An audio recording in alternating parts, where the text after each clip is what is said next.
السلام علیکم، آپ دیکھ رہے ہیں ہو کیا رہا ہے۔ میں ہوں Faisal Abbasi, group editor 92 news. Irshad Ahmad Arif Sahab ساتھ ہیں۔ شکریہ ارشاد صاحب آپ کا۔ پاکستان اور افغانستان کے بیچ جو جنگ بندی ہوئی ہے اور یہ جو معاہدہ ہوا ہے، ابتدائی طور پہ قطر کی طرف سے اعلامیہ آیا تھا، لیکن پاکستان کے وزیر دفاع خواجہ آصف نے جو انٹرویو دیا ہے اس میں انہوں نے یہ کہا ہے کہ افغان طالبان سے یہ بات ہوتی رہی، یہ بارہا کہا گیا کہ آپ ٹی ٹی پی کی سہولت کاری کرتے ہیں۔ نہ صرف پاکستان کی طرف سے کہا گیا بلکہ ثالثوں کی طرف سے بھی بارہا افغان طالبان کو یہ ادراک کروایا گیا کہ آپ ٹی ٹی پی کی سہولت کاری کرتے ہیں اور ان تنظیموں کی سہولت کاری کر رہے ہیں جو پاکستان میں دہشت گردی کرتے ہیں۔ ساتھ ہی ساتھ جو آج کی ڈیولپمنٹ ہے، روس کی طرف سے بھی پاکستان اور افغانستان کے بیچ جنگ بندی کا خیر مقدم کیا گیا ہے۔ وزیر دفاع کا یہ کہنا تھا کہ جو میکینزم طے ہوا ہے اس پر جو مزید اب بات ہے وہ 25 اکتوبر سے استنبول میں ہونے والے جو مذاکرات ہیں اس پر ہوگی۔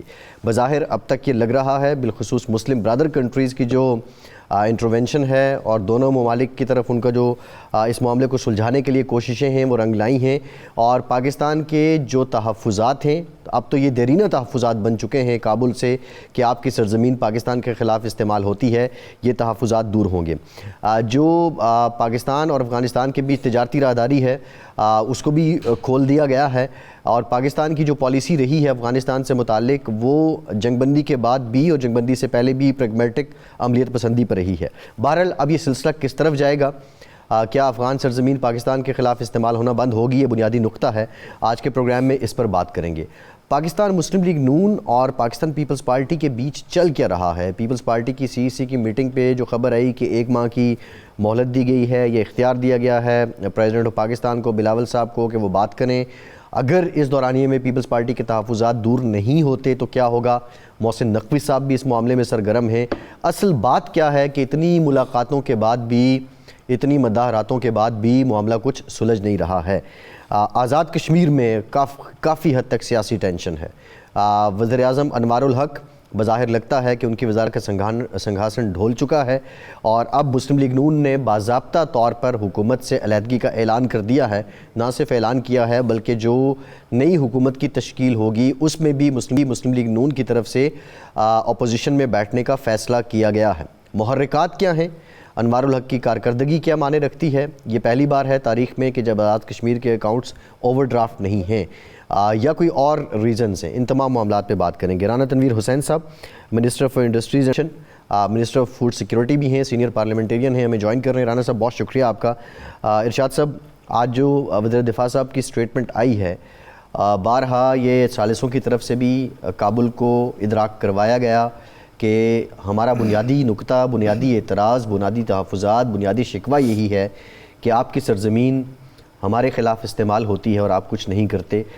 اب 25 اکتوبر کو ارشاد صاحب میکینزم کیا ہوگا، خد و خال کیا ہوں گے، اور جامع اس میں کیا کچھ ہوگا، آپ کیا سمجھتے ہیں؟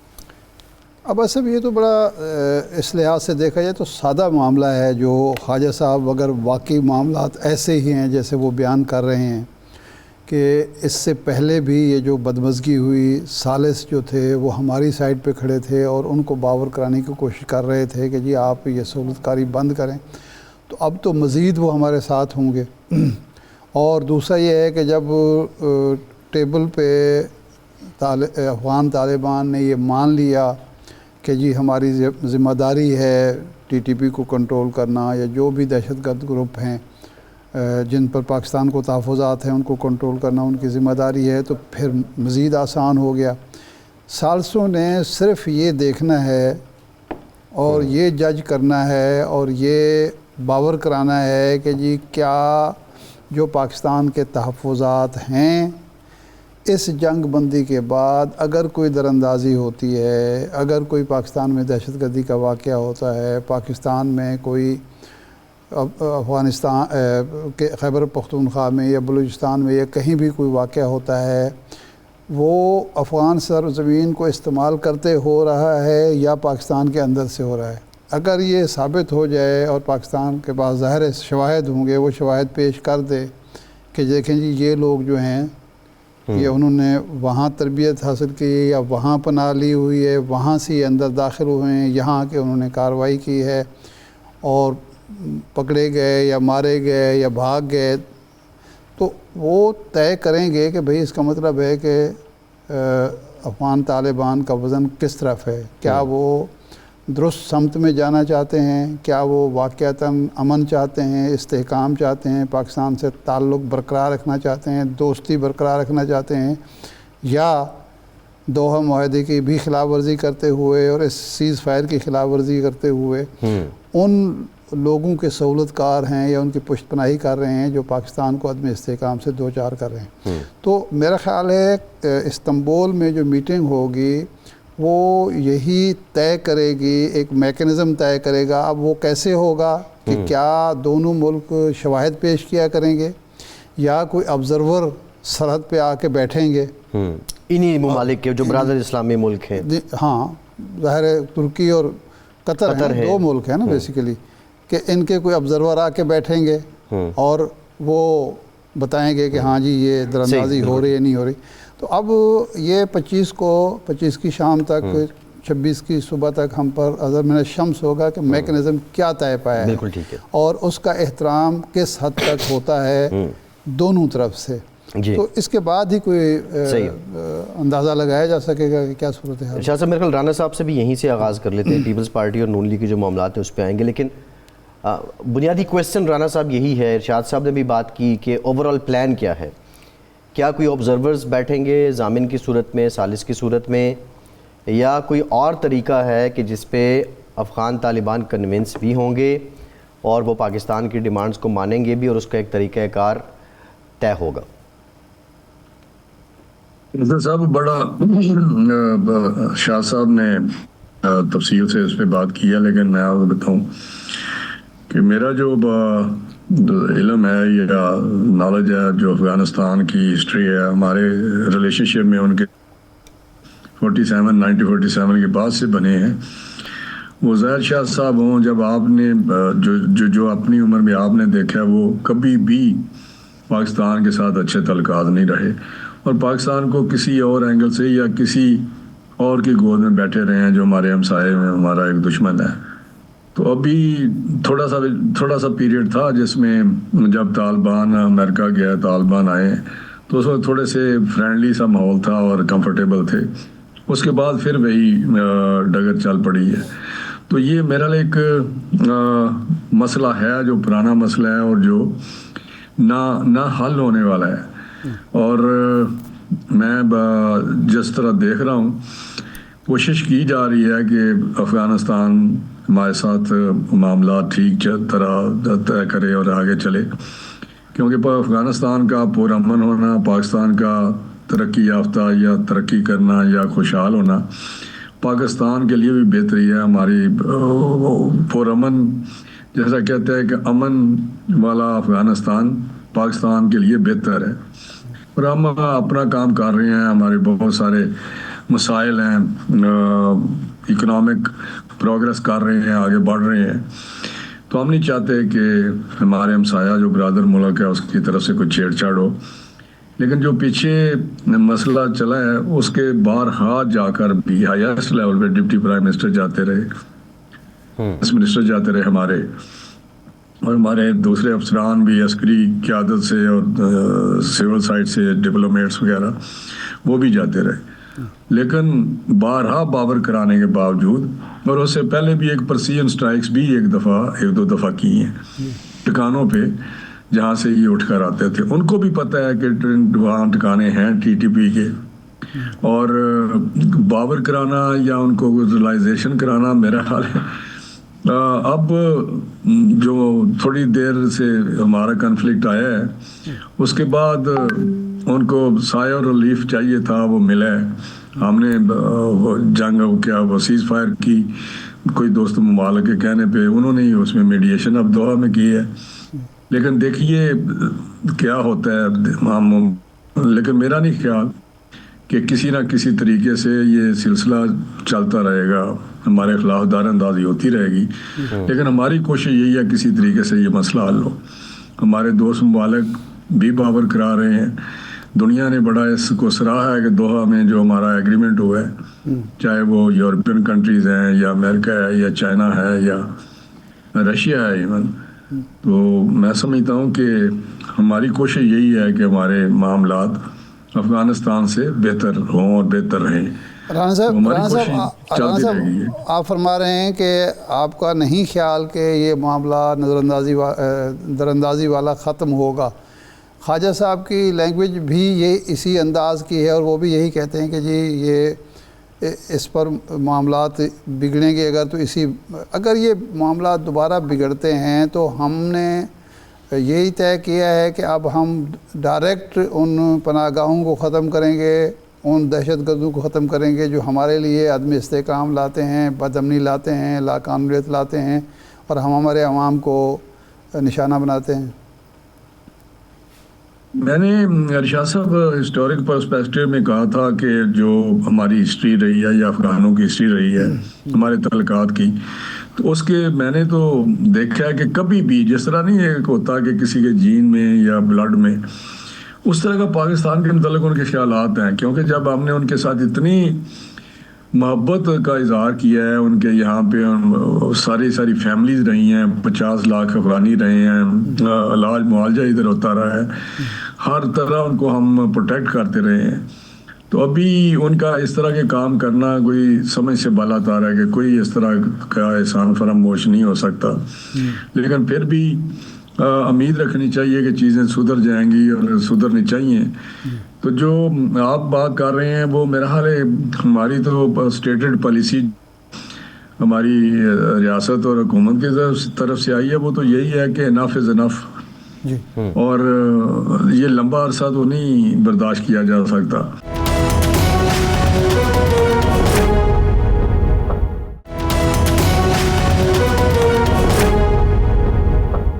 اس کی ایک سگنیفیکنٹ یہ بھی تھی کہ اس وقت افغانستان کی طرف سے اشتعال انگیزی ہوئی جب ان کے عبوری وزیر خارجہ دہلی میں بیٹھے ہوئے تھے. پاکستان کے ساتھ ہم نے یہ بھی دیکھا کہ اشرف غنی کا دور ہو یا حامد کرزئی کا, افغانستان بھارت کی پراکسی کے طور پہ استعمال ہوتا رہا. اب کیونکہ ڈائیلاگ انیشیٹ ہوئے ہیں تو کیا کسی موقع پہ پرائم منسٹر آف پاکستان اور جو ہیبت اللہ اخوندزادہ ہیں ان کے بیچ بھی کسی ملاقات کا امکان ہے؟ ان کو بھی بتایا جائے گا, ان کے سامنے بھی بات رکھی جائے گی؟ یہ دیکھیں اس طرح کی باتیں ہائیسٹ لیول پہ تو میرا خیال ہے اس طرح نہیں ہوتی. ہمارے ڈپلومیٹک چینل ہیں, ہماری یہ جو دوست ممالک ہیں, جس طرح بھی ہوا ہے تو وہاں پہ ساری بات چیت ہوئی ہے. ان کے بھی منسٹر تھے اور ہمارے بھی ڈیفنس منسٹر تھے, اور ساتھ ریلیونٹ ہمارے جو عسکری قیادت تھی اور ڈپلومیٹ لیول پہ جو ہمارے ادھر ریپریزنٹیشن تھی, تو یہ سارے ادھر ڈسکشن ہوئی ہے. تو پرائم منسٹر کا تو مطلب کوئی اتنا یہ جو معاملات ہیں اس طرح کا وہ نہیں ہے سلسلہ کہ سامنے بیٹھا جائے اور بات کی جائے. اگر ان کی نیت ٹھیک ہو تو یہ دوسرے دن معاملہ ٹھیک ہو سکتا ہے. اب ان کے کیا معاملات ہیں, کہ ان کے ایشو انٹرنل کوئی ایشو ہیں یا ان کے بھئی جو میں نے بلڈ والی بات کی ہے, جین والی بات کی ہے, کہ ان کے جین میں یہ رسا بسا ہے کہ وہ پراکسی وار کے طور پہ انڈیا کے یہاں بنے رہیں گے اعلی کار پاکستان کے خلاف. تو میں سمجھتا ہوں کہ یہ چیزیں آنے والے دنوں میں پتہ چلے گا, بلکہ چند دنوں میں آ جائے گا. ابھی جو 25 میٹنگ ہونی ہے, جس طرح آپ بات کر رہے ہیں, میکانزم بنے گا تو ایک اصول طے ہوں گے اور ان کا پتہ چل جائے گا ہفتہ 10 دن میں کس طرح چیزیں چلتی ہیں, اس کے اکارڈنگلی چلتی ہیں یا اس کے ڈیویشن ہوتی ہے, یا اس جو وائلیشن ہوگی اس پہ وہ کیا ایکسپلینیشن دیتے ہیں. تو یہ میرا چیزیں سامنے گی, لیکن ہماری کوشش یہی ہے کہ ہمارے معاملات ان کے ساتھ بہتر ہوں, کیونکہ ہم افغانستان کو ایک پرامن دیکھنا چاہتے ہیں. بالکل اس میں کوئی شک نہیں, اسی کے لیے ہم کام کر رہے ہیں. رانا صاحب اب میرا خیال لوکل ایشوز پہ آ جاتے ہیں. پیپلز پارٹی کے ساتھ ایک دفعہ پھر بیان بازی ہو رہی ہے, معاملات خراب ہو رہے ہیں. پہلے تو خیر انہوں نے اسمبلی کا بھی ایک دفعہ بائیکاٹ کیا, سینٹ کا بھی بائیکاٹ کیا, لیکن اب وہ سلسلہ تو نہیں ہے, لیکن بیان بازی چل رہی ہے. اور 1 مہینہ پیپلز پارٹی کی سی نے کہا ہے کہ ہم دیکھیں گے, اگر معاملات ٹھیک نہ ہوئے تو پھر تعاون واپس لے لیں گے. یہ کیا ہوا ہے؟ اب نہ تو کوئی الیکشن ہونے والے ہیں, نہ کوئی بجٹ آنے والا ہے, نہ کوئی 27ویں آئینی ترمیم ٹیبل ہوئی ہے. کیا وجہ ہوئی اچانک کیوں پیپلز پارٹی اور آپ کے درمیان جو ہے وہ لڑائی شروع ہوگی, بیان بازی شروع ہوگی مخالفانہ, اور پنجاب سے خاص طور پر گولہ باری ہوتی رہی سندھ پر؟ کہ میں سمجھتا ہوں کہ جو ہماری ڈومیسٹک پولیٹکس ہے, جو آپ بات کر رہے ہیں کہ اب ہماری جو سیاست ہے, اندرونی سیاست, وہ اس پہ ڈسکس کیا جائے. جہاں تک ہمارے الائز کا تعلق ہے, پاکستان پیپلز پارٹی سب سے بڑی جماعت ہے جو ہمارے الائز میں سے ہے, اور ہم اس کی بڑی قدر کرتے ہیں, بڑا ویلیو کرتے ہیں. ان کی ایڈجسٹمنٹ اکارڈنگ ٹو ہوئی ہے کہ جو کانسٹیٹیوشنل پوسٹ پاس ہیں, پریزیڈنٹ پاکستان پیپلز پارٹی کے ہیں, اور دوسرے گورنر ہیں, یا جو بھی اور بھی کوئی کانسٹیٹیوشنل پوسٹ ہیں جو ان کے پاس ہیں. تو میں سمجھ سندھ گورنمنٹ ان کے پاس ہے. تو ایسا کوئی سیریس معاملہ نہیں, میں آپ کو بتا رہا ہوں. الائز میں کوئی نہ کوئی ایشو بنتا رہتا ہے, کیونکہ ایک پارٹی تو ہے نہیں ہے. ہمارے پولیٹیکل جو اینڈز ہیں یا پولیٹیکل گولز ہیں وہ ڈیفرنٹ ہیں. وہ بھی الیکشن کل کو لڑیں گے, ہم نے بھی الیکشن لڑنا ہے, اور ہم نے اکٹھے الیکشن نہیں لڑنا. تو ابھی یہ کہنا کہ اس میں کوئی تھوڑے بہت ڈفرینسز نہ آ جاتے ہیں, کسی لیجسلیشن پہ آ جاتا ہے, کسی اور چیز پہ آ جاتا ہے, کوئی ایسی چیزیں ہوتی ہیں وہ سمجھتے ہیں ہمیں آن بورڈ کرنا چاہیے تھا, جو نہیں کر پاتے, کسی بھی اس میں ان انٹینشنلی آپ سمجھتے, بعض اوقات آن بورڈ نہیں لیا جاتا. تو یہ چیزیں کچھ پنجاب کے ساتھ ان کے ایشوز ہیں, تو میرا خیال ہے وہ چیزیں آلموسٹ سیٹل ہو چکی ہیں. نہیں, اس میں تو رانا صاحب پنجاب کی انٹینشن تو بڑی کلیئر ہے. ان کا بنیادی مطالبہ یہ تھا جب یہ سیلاب متاثرین آئے کہ BISP کا ڈیٹا استعمال کر کے سیلاب متاثرین کو جلد از جلد امداد اور ریلیف کی رقم دی جائے, لیکن وہ نہیں ہوا, اس میں ٹائم لگا. اب پنجاب حکومت نے مریم نواز کارڈ کا اجرا کیا, اس کے تحت وہ رقوم لوگوں کو دی جا رہی ہیں. اب یہ انٹینشن تو بڑی کلیئر ہے کہ ایک پولیٹیکل ریولری دونوں جماعتوں کے بیچ ہے, اور اسی کا شاید یہ وفاق پہ بھی اثر پڑ رہا ہے. میرا خیال ہے جو بیسل والی بات آپ کر رہے ہیں, وہ ڈیٹا استعمال کرنا, ڈیٹا تو استعمال کیا جا سکتا ہے, لیکن اس کے ذریعے بھجوانا وہ پوٹینشیل گورنمنٹ کا ایک اپنا میکانزم ہے. وہاں پہ ایک طریقہ کار انہوں نے اپنایا. پنجاب والوں نے سب سے زیادہ امپیکٹ سیلاب کا ورسٹ جو سیلاب آیا ہے وہ بھی ہسٹورک سیلاب تھا جو پنجاب کو افیکٹ کیا ہے. تو میرے خیال ہے سندھ میں تو اتنا زیادہ افیکٹ ہی نہیں آیا, وہ پنجاب نے خود ہی ابزارو کر لیا. یہ میں آپ بتاؤں کہ یہاں سے بریچز کا وہاں پانی اس طرح نہیں گیا جو پیچھے کبھی جایا کرتا تھا. یہ بالکل ریکارڈ کی بات ہے اور یہ ڈیٹا کی بات ہے, یہ اس میں کوئی شک نہیں. ان کو بھی پتہ ہے کہ وہاں پہنچتے پانی کی جو گریویٹی تھی یا اس کا جو پریشر تھا وہ کم ہو گیا تھا. تو وہ تو کچے سے باہر بھی نہیں نکلا. یعنی وہ بڑا الحمدللہ وہ بھی خوشی کی بات ہے کہ سندھ کو اتنا زیادہ افیکٹ نہیں ہوا, امپیکٹ نہیں آیا. لیکن میں ایک بات آپ کو بتاؤں کہ ابھی جو آپ بات کر رہے ہیں یہ اتنا بڑا ایشو نہیں ہے. بیانات کی حد تک ضرور بات ہوگی, لیکن ایسی کوئی بات نہیں ہے. سی کی بات جو آپ نے کی 1 مہینہ دیا ہے, وہ ایک پولیٹیکل ان کا فورم ہے, ہائیسٹ فورم ہے, سینٹرل ایگزیکٹو کمیٹی ہے پیپلز پارٹی کی. تو وہاں پہ جو جذبات ہوتے ہیں تو ان کو بتایا گیا ہوگا کہ یہ چیزیں ہماری بات چیت ہوئی ہے. پریزیڈنٹ صاحب سے بھی پرائم منسٹر صاحب ملے, پھر بلاول بھٹو صاحب سے بھی ان کے ٹیم کے ساتھ جو ان کا ڈیلیگیشن تھا ان سے پرائم منسٹر صاحب نے میٹنگ کی.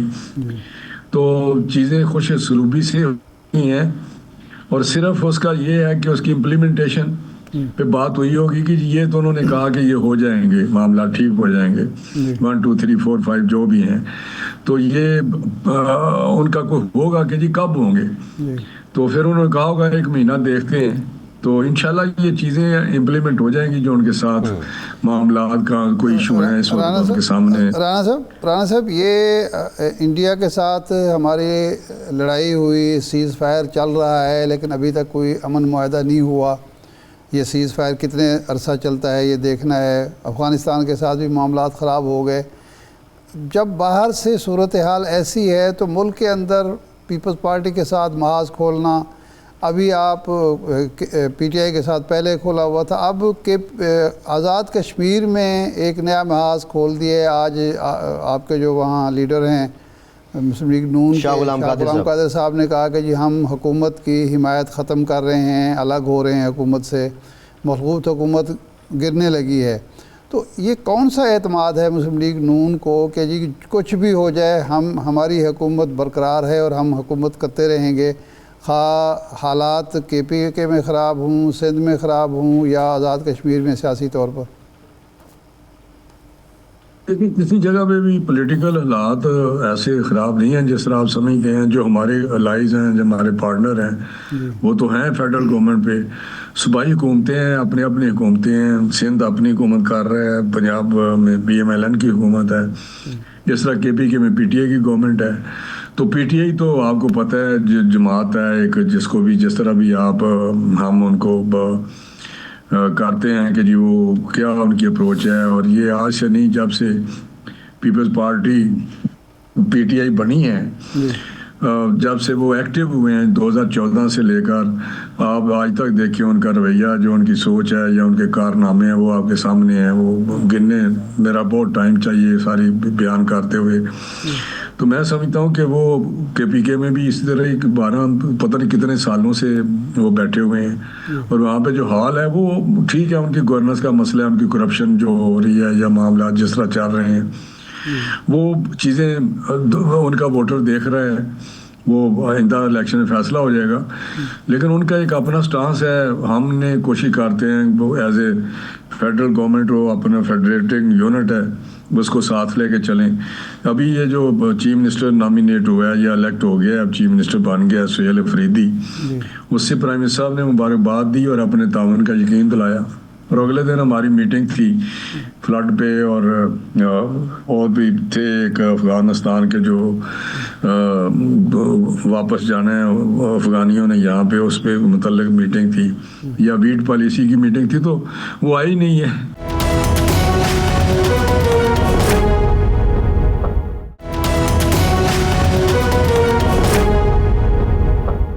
وہ جواز یہ فراہم کر رہے ہیں. وفاق میں آپ کی حکومت ہے، پنجاب میں آپ کی حکومت ہے.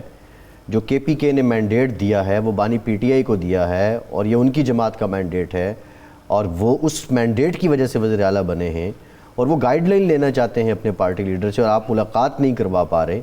تو ملاقات کروا دینے میں کیا امر مانے ہے؟ یہ اتنا معمہ کیوں بن گئی؟ آپ یہ جواز کل کر دیں، وہ کہتے ہیں جی ہم بیٹھنے کو تیار ہیں. تو جہاں تک میں نے وہ ابھی آزاد کشمیر کی ارسا نے بات کی تھی ارشاد صاحب نے، تو وہ میں سمجھتا ہوں کہ کوئی ایسی بات نہیں. جو موجودہ جو سیٹ اپ ہے وہ وہاں پہ وہی اتحادی کا ایک اتحادی حکومت ہے.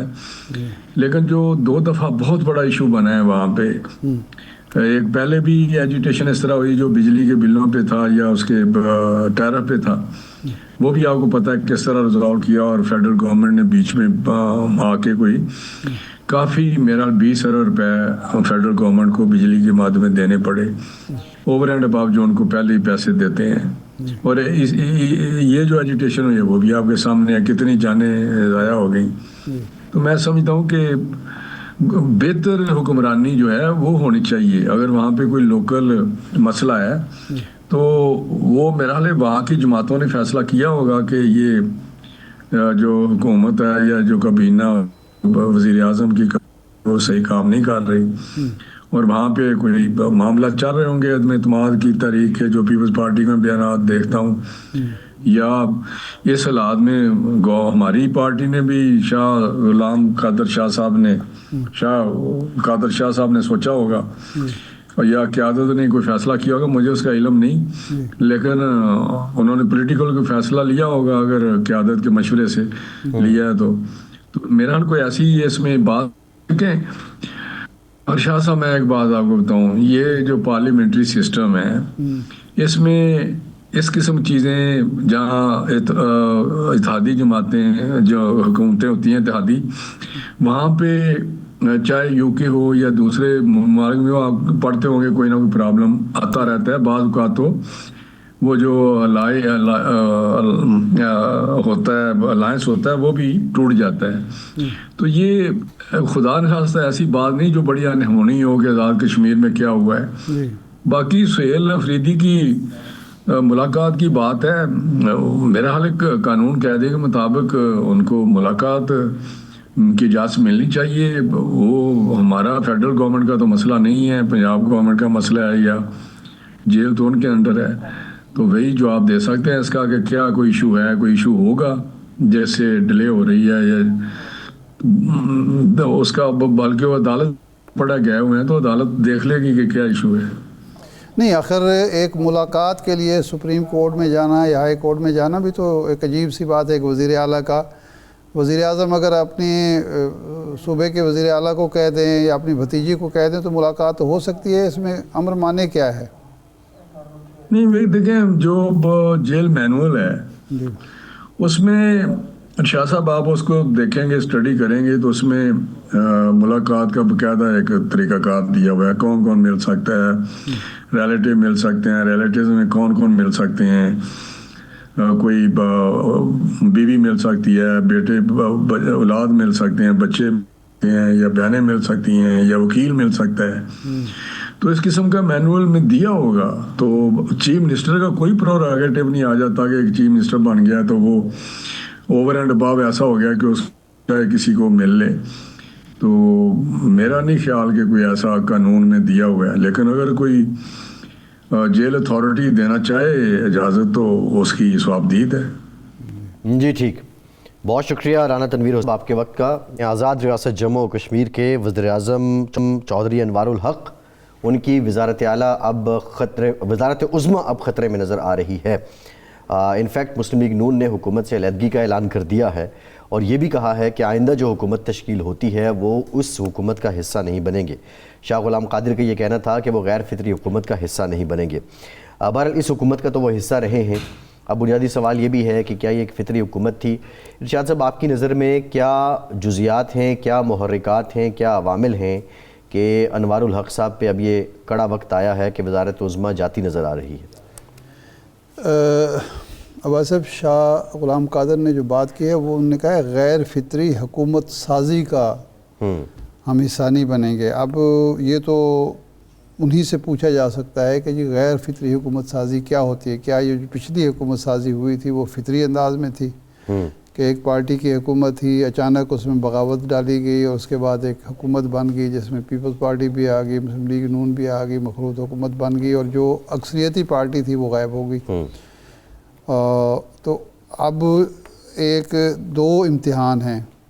اس میں تو کوئی شک نہیں ہے کہ یہ جو عوامی ایکشن کمیٹی کا معاملہ ہوا اور ایک سال کے عرصے میں جس طرح کی صورتحال آزاد کشمیر میں پیدا ہوئی، میرا نہیں خیال کہ اس سے پہلے ایسی کوئی صورتحال پیدا ہوئی. یہ تمام سیاسی جماعتوں کی ناکامی بھی ہے. یہ ناکامی تھی سب کی کہ وہاں ایک نئی پود نے، ایک جنریشن زی کہنا چاہیے، انہوں نے ایک تحریک منظم کی اور کوئی سیاسی پارٹی، کوئی سیاستدان اس کو نہ تو قبل از وقت سمجھ پایا کہ نیچے قالین کے نیچے کیا کچھ پڑا ہوا ہے، اور نہ جب وہ سرفیس پہ آیا تو اس کا کوئی توڑ کر سکا، مقابلہ کر سکا، سامنے ڈھال بن سکا. اور جو مطالبات انہوں نے منوانے چاہے وہ پہلی دفعہ بھی مانے گئے اور دوسری دفعہ بھی مانے گئے. تو یہ تو ایک لیکن ایک الارمنگ فیکٹر اور ہے ارشاد صاحب، وہ یہ ہے کہ ہم آزاد کشمیر کے موجودہ وزیر اعظم انوار الحق چودھری صاحب کی کارکردگی کو اگر دیکھیں وہ بڑی انٹرسٹنگ ہے. انہوں نے صرف اپنے دوران جو اقتدار کا دورانیہ ہے اس میں پرائم منسٹر ہاؤس کا جو خرچ ہے وہ 56 کروڑ سے کم کر کے 30 کروڑ سالانہ کیا. یہ پہلی بار ہو رہا ہے آزاد کشمیر کی تاریخ میں کہ ان کے جو بینک اکاؤنٹ ہیں 101, 102 اور 103 نمبر، ان میں اس وقت 130 ارب روپے پڑے ہوئے ہیں. اور پھر سبسڈی بھی جو انہوں نے مینیج کی ہے اپنے اخراجات کم کر کے، آل دا وفاق نے اس میں پیسے دیے. اس میں دیکھیں، لیکن میرا سوال یہ ہے کہ ایک جانب ہم معاشی اعتبار سے دیکھیں، انہوں نے اخراجات بھی کم کیے، حکومت کو چلایا بھی، لیکن سیاسی حمایت کھوتے گئے. نہیں، اس میں دو چیزیں ہیں. نمبر ون تو یہ بات تو ٹھیک ہے کہ وزیر اعظم ہاؤس کے اخراجات کم کرنا اچھی بات ہے. ایک خصوصی حیثیت ہے آزاد کشمیر کی. آزاد کشمیر جو ہے وہ کشمیری عوام کی تحریک حریت اور آزادی کا بیس کیمپ ہے. یہاں کی حکومت جو ہے وہ ہر لحاظ سے ایک آئیڈیل حکومت ہونی چاہیے. آزاد کشمیر کی حکومت جب بنائی جاتی ہے یا چلائی جاتی ہے یا آزاد کشمیر کے اوور آل سیٹ اپ جو ہوتا ہے، اگر ہمیں کشمیر کی آزادی سے کوئی سروکار ہے، اگر ہم مقبوضہ جموں اور کشمیر کے عوام کو اٹریکٹ کرنا چاہتے ہیں پاکستان کی طرف، اگر ہم ان کو جس وہ ظلم، ستم، محرومی، بے بسی کا شکار ہیں ان سے نکالنا چاہتے ہیں، تو یہ ایک آئیڈیل ریاست ہونی چاہیے. یہاں کا نظم و نسق جو ہے مثالی ہونا چاہیے. یہاں کے رہن سہن جو ہے وہ مثالی ہونا چاہیے. یہاں کی جو جمہوری اور قدریں ہیں، شہری آزادیاں ہیں، وہ مثالی ہونی چاہیے. ایک آئیڈیل حکومت، ایک آئیڈیل سماج اور ایک آئیڈیل نظام ریاست جو ہے وہ ہونا چاہیے، جس پہ کشمیری عوام، جموں کشمیر کے عوام یہ کہہ سکیں کہ جی بھارت ہمارے ساتھ یہ کر رہا ہے، بھارت نے ہمیں فلاں فلاں شعبے میں محروم کیا ہوا ہے، ملازمتیں نہیں ملتی، روزگار نہیں ملتا، ڈیولپمنٹ نہیں ہوتی، سستی اشیاء نہیں ملتی، اچھی حکمرانی نہیں ملتی، ظلم ہوتا ہے، تشدد ہوتا ہے، تعلیم نہیں ملتی. وہ یہ سب کچھ یہاں میسر ہونا چاہیے، دستیاب ہونا چاہیے. معاشی سماجی اعتبار سے پاکستان کے دیگر علاقے بھی دیکھیں، میں کشمیر بھی دیکھیں. میں مقابلہ کر رہا ہوں، میں اس کا مقابلہ کر رہا ہوں جموں اور کشمیر سے. آئیڈیل صورتحال میں بتا رہا ہوں، اور اللہ کرے کہ ایسا ہی ہو. لیکن جو بات یہاں خرابی ہے وہ یہ ہے کہ 130 ارب روپے اگر بچے ہوئے ہیں، عوام کو اس سے سروکار نہیں ہے. اگر عوام کے آپ معاملات کو نہیں سمجھ رہے، جذبات کو نہیں سمجھ رہے، احساسات کو نہیں سمجھ رہے، ڈیولپمنٹ پروگرام وہ جو چاہتے ہیں وہ نہیں ہو رہا، ان کو آسانی فراہم نہیں کر رہے، تو پھر کشمیر کے عوام جو ہیں وہ تو اس سے بات سے خوش نہیں ہوں گے کہ آپ بچت کس لیے کر رہے ہیں. ایک بات. دوسری بات یہ ہے کہ یہاں جو تبدیلیاں ہوتی ہیں اس کو اب شاہ غلام قادر کہہ رہے ہیں کہ جی غیر فطری حکومت سازی.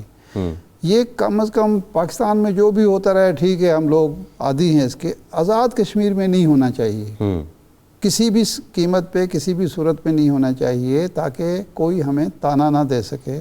اور وہاں ایسے عناصر بھی تو موجود ہیں نا. آزاد کشمیر میں خود مختار کشمیر کے علمبردار بھی موجود ہیں.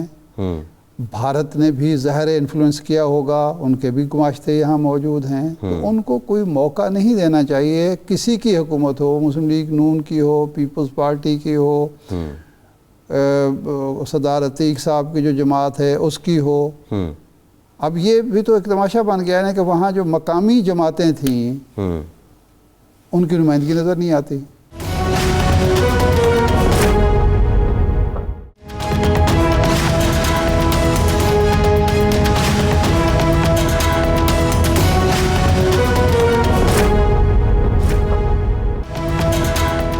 بریک کے بعد ایک بار پھر سے آپ کو خوش آمدید کہیں گے. ارشاد صاحب، جنگ بندی معاہدہ غزہ میں 2 بار جو ہیں وہ نیتن یاہو اس کے بعد کارروائی کر چکے ہیں، اور پہلے کا فگر 70 تھا، آج کا فگر 57 آ رہا ہے.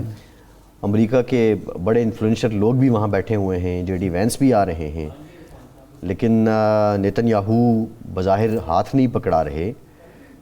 کیا سمجھ رہے ہیں آپ ارشاد صاحب کہ کیا ریزن ہے کہ کیا اب واقعتاً امریکہ اور اسرائیل کی شراکت داری میں کوئی فیصلہ کن موڑ آ چکا ہے، یا نیتن یاہو جو کر رہا ہے ڈونلڈ ٹرمپ اور ان کی حکومت کو وہ ماننا پڑے گا؟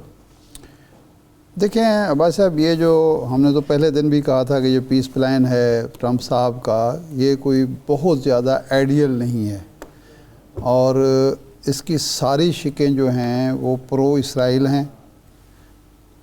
ہمیں مسلمانوں کو یا غزہ کے عوام کو، فلسطینیوں کو صرف اس نے سانس لینے کی مہلت دی ہے، اس سے زیادہ نہیں دیا.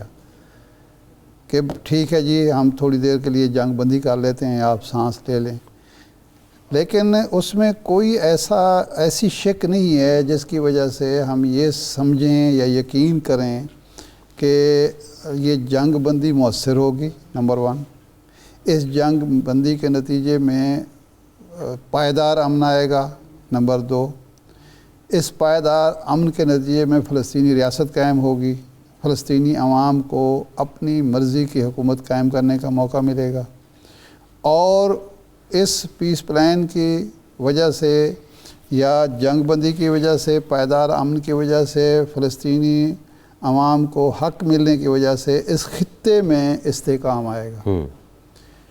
بظاہر یوں لگ رہا ہے، اور میں اس پر اصرار کروں گا، کہ وہ جو ان کے وزیر نے بیان دیا ہے نا اسرائیل نے، کہ جی ہم نے اپنے قیدی چھڑوا لیے، اب لاشوں کا انتظار ہے، اس کے بعد ہم فلسطینیوں غزہ کو فلسطینیوں کے لیے جہنم بنا دیں گے. نہیں، یہ کیسے ممکن ہے ارشاد صاحب؟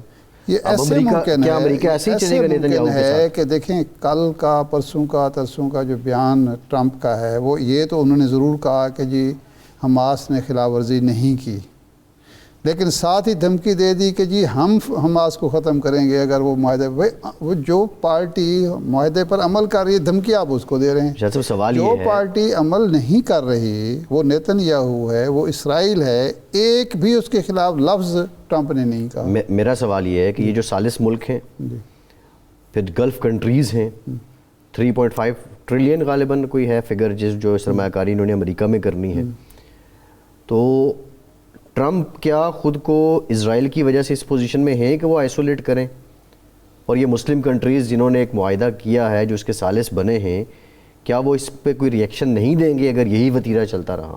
کوئی کریڈیبلٹی بھی تو ہوتی ہے نا کسی. اگر ٹرمپ کو یہ یقین ہو یا نیتنیاہو کو یقین ہو کہ یہ ان ممالک کا جو طرز عمل ہوگا، جو رد عمل ہوگا، وہ میرے بھی خلاف ہوگا اور ٹرمپ کو بھی دباؤ میں لائے گا، تو وہ یہ حرکتیں کیوں کرے؟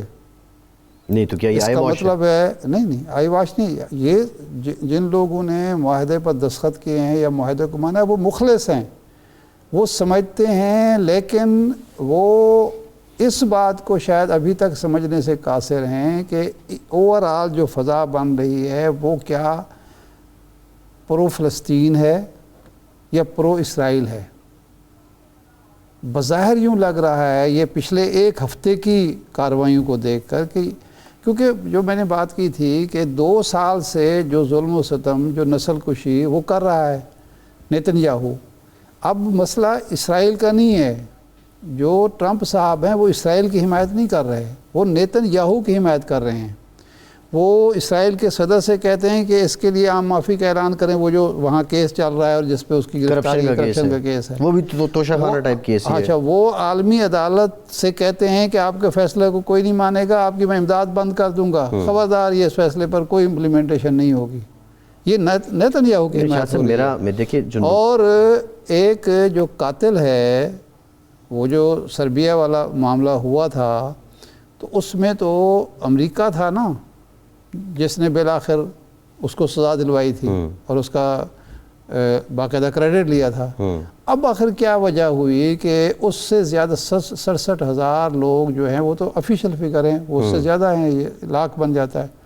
کیا وجہ ہے کہ ایک بھی لفظ نیتنیاہو کے خلاف نہ کیا جا رہا ہے، کہا جا رہا ہے، نہ سنا جا رہا ہے؟ میرا سوال یہ ہے، آپ نے کہا کہ آپ کو ان مسلم ممالک اور ثالثوں کے اخلاص پہ کوئی شک نہیں ہے. بالکل کوئی نہیں. جب اخلاص پہ شک نہیں ہے تو پھر ٹرمپ کو یقین کیوں نہیں ہے کہ یہ کوئی ریئیکشن ایسا دیں گے کہ جو ساری میری امیدیں ہیں ان پہ پانی پھرے گا؟ اپنی طاقت کا خمار، یہ غلط فہمی بھی تو ہو سکتی ہے. اسرائیل کی حمایت کا خمار اور مسلمانوں کی بے بسی کا ادراک یا احساس یا غلط فہمی کہ یہ بے بس ہیں، یہ کچھ بھی نہیں کر سکیں گے. پریزیڈنٹ آف USA کی کوئی ساکھ نہیں ہوتی اس کے الفاظ کی؟ ساکھ تو بالکل اس نے، دیکھیں امریکہ نے پچھلے 2 سال میں یہ ثابت کیا ہے کہ امریکہ کا پریزیڈنٹ خواہ ٹرمپ ہو خواہ بائیڈن ہو، اقتدار خواہ ڈیموکریٹس کے پاس ہو خواہ ریپبلکن کے پاس ہو، امریکہ سپر پاور ہو، تجارتی حوالے سے، سیاسی حوالے سے، ڈیفنس کے حوالے سے، اس کی ساکھ کوئی مسئلہ نہیں ہے. اور ایک بات میں آپ کو اور بتاؤں، اس پہ کبھی غور نہیں کیا گیا کہ یہ جو ایک متھ بنائی جا رہی ہے، اور ہم بھی یقین کرنا شروع ہوئے کہ ٹرمپ جو ہے وہ امن چاہتا ہے دنیا میں. یہ جو ڈیفنس منسٹری تھی اس کا نام وار منسٹری کیوں رکھا گیا ہے؟ یہ امن کے لیے رکھا گیا ہے. اس کا نام تو ڈیفنس منسٹری سے ہٹا کے پیس منسٹری ہونا چاہیے تھا. وہ تو پہلے بھی وار منسٹری نام تھا. پھر وہ تو 100 سال 150 سال پہلے تھا نا، جب اس کو ڈیفنس منسٹری، اس نے کہا کہ یہ اس سے لگتا ہے کہ ہم کوئی کمزور ہیں، ہم وار منسٹری بنائیں گے، اور جنگ، اس کا وار منسٹری کا مطلب ہے آپ جنگیں کریں گے نا، جنگوں کو پروموٹ کریں گے.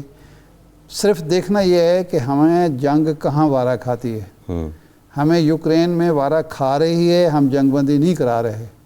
کوئی بات پیوٹن کی سننے، آپ نے خود ٹرمپ نے یہ کہا کہ جی پیوٹن نے بڑی اچھی تجاویز دی، لیکن وہ جو میزائل ہیں وہ یوکرین کو دینے کا فیصلہ کیا جا رہا ہے. زیلنسکی کی پرسوں پھر کلاس لے لی ہے نا، لی ہے، لیکن اس کے باوجود جنگ بندی کے لیے کوئی سیریسنس تو نہیں دکھائی نا. نہیں یہ تو اگر وہ آپ اس کو کلاس بھی لیں اور ساتھ ہی کہیں کہ ہم آپ کو میزائل دے رہے ہیں جو جنگ میں فیصلہ کون، وہ تو مسئلہ ان کے لیے یہ بنا ہوا ہے کہ یہ جنگ جیتی جا سکتی ہے یا نہیں. نہیں وہ تو ڈیل کر رہے ہیں نا، وہ تو ڈیل میکر ہے. نہیں ڈیل ایک سمجھ ساکھ کا مسئلہ، پھر ساکھ ہوتی ہے ڈیل میکر کی، تو کوئی ساکھ نہیں ہوتی. وہ تو ساکھ کو نہیں دیکھتا، وہ تو ڈیل نفع نقصان کو دیکھتا ہے. تو نفع نقصان کو دیکھ. اب یہ کیا وجہ ہے کہ آپ پچھلے 3 دن سے وہ زمینی حملے بھی کر رہا ہے، فضائی حملے بھی کر چکا ہے، اور کوئی روکنے والا اس کو نہیں ہے. وہاں اس کا داماد بیٹھا ہوا ہے، اس کا داماد وہاں بیٹھا ہوا ہے، اس کا ویٹکوف جو ہے نمائندہ خصوصی بیٹھا ہوا ہے، وہ نہیں رکوا رہے. امریکہ اتنا کمزور ہے کہ نیتنیاہو کو روک ہی نہیں سکتے کہ اب یہ کام نہ کریں. میں تو بہرحال اتنا کمزور امریکہ کو ابھی نہیں سمجھ رہا. ارشاد صاحب پروگرام کا ٹائم ختم ہو گیا ہے، بہت شکریہ آپ کا. ہم سے اتنا ہی اجازت دیجیے.